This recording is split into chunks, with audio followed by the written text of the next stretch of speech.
Hello everyone and welcome back to STEM Week 20. In this video I'm just going to take a quick overview of what your options are for this week as well as what we're learning. Okay, so what we're learning, we'll start with that.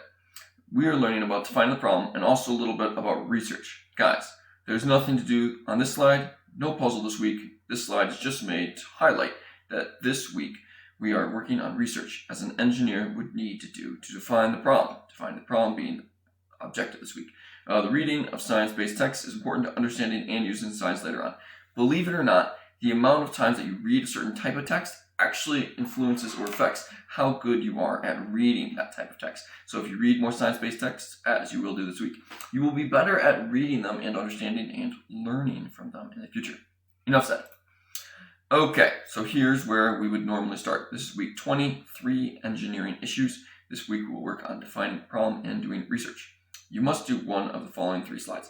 Now, I leave these up here. I don't think you need to use either of them this week, but they are there. And the video that I'm doing right now will go there. Okay, here's our option number 1 that we could do this week. Read the article linked here. This is about water accessibility. Then answer the 3 questions to help define the problem.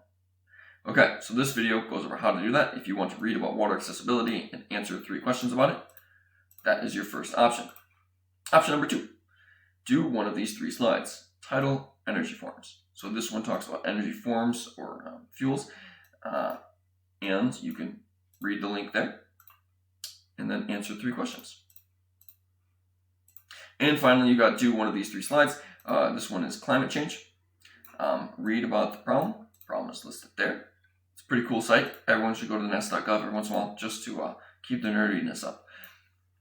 Answer the blue box question slide with information. What evidence is there of climate change? What are some causes of climate change? And what are the effects of climate change? All right, and then that is your third option. Once you do one of those 3 options, if you have any questions, you can always join me at Zoom office hours. Yeah. All right, guys, have fun learning about defining the problem, doing some research, and reading some science-based texts. I look forward to seeing all your work.